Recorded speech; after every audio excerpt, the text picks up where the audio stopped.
Hey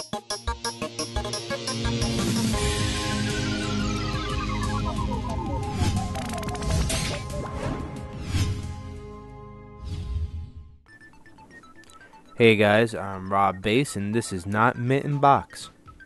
Today we're doing a crossover with my good friend and host of Radical Retro Turtles Toy Talk, Sween Harlick. And we're going to look at the TMNT toys. Well, not just any random one. We're going to do my favorite turtle, Leonardo. We can go on and on and on about the many repaints and customized versions of Leo over the years. He has been a caveman, samurai, pizza shooter, diver, astronaut, cowboy, you name it, but we're going to look at two. Let Sween take over from here and show off the original Playmates one. Thanks, Rob. Glad to be here. Well, here's Leonardo, the team captain, Sensei Splinter's prize pupil, the reptilian ringleader. You get the idea. If you know anything at all about TMNT, you know the four turtles and their primary roles. Don's the brains, Rap's the rebel, Mike's the comic relief, and Leo's the leader.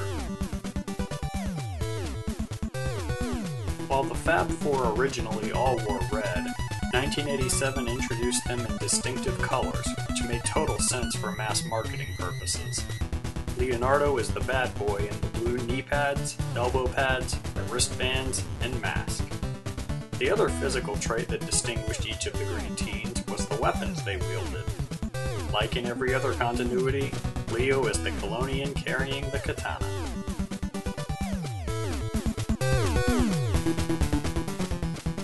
What you're looking at here is a 1988 original Leonardo figure. Like the other figures of the earliest TMNT toy waves, this Leo has the soft head.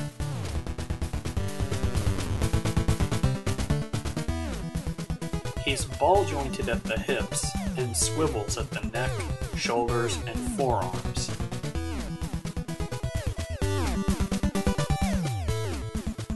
His right foot is arched, which is cool because it makes him look a little less static when displaying it. Minor detail, I know, but still kinda cool.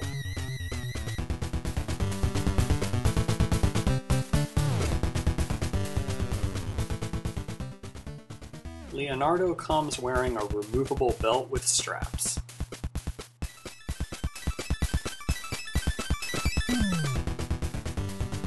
On the back of his belt are two sheaths that can hold Leo's two katana swords in a crisscross fashion.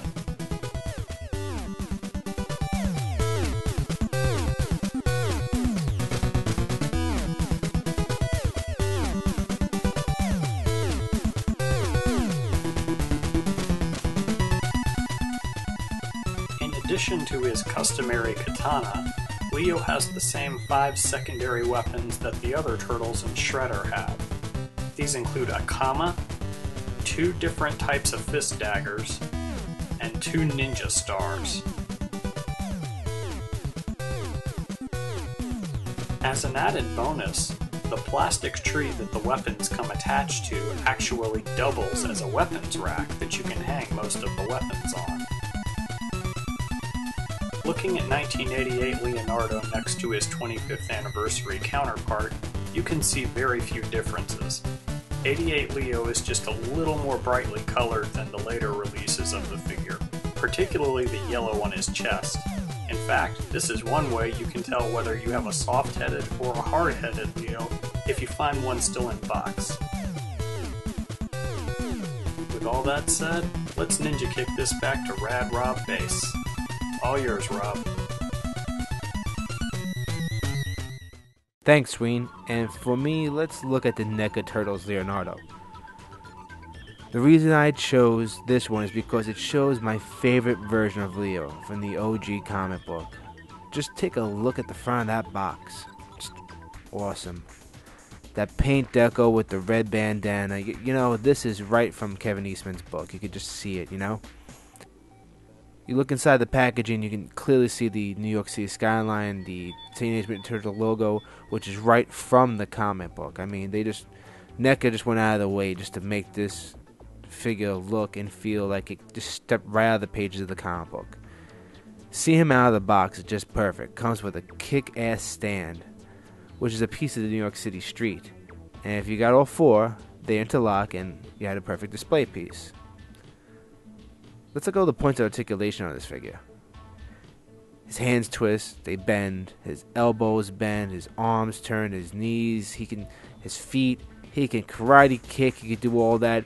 His neck has articulation joints, his head swivels as a 360 spin around, it can turn to the side. I mean, this is perfect Leonardo. I mean, this is perfect Leonardo just to begin with.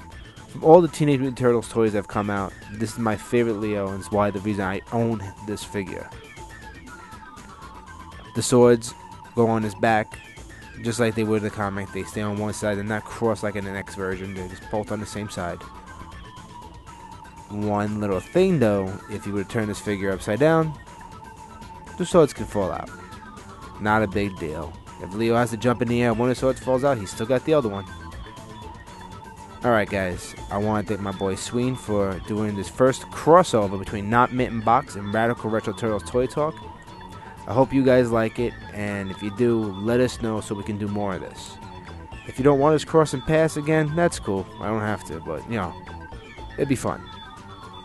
And remember guys, they're your toys. Play with them the way you want.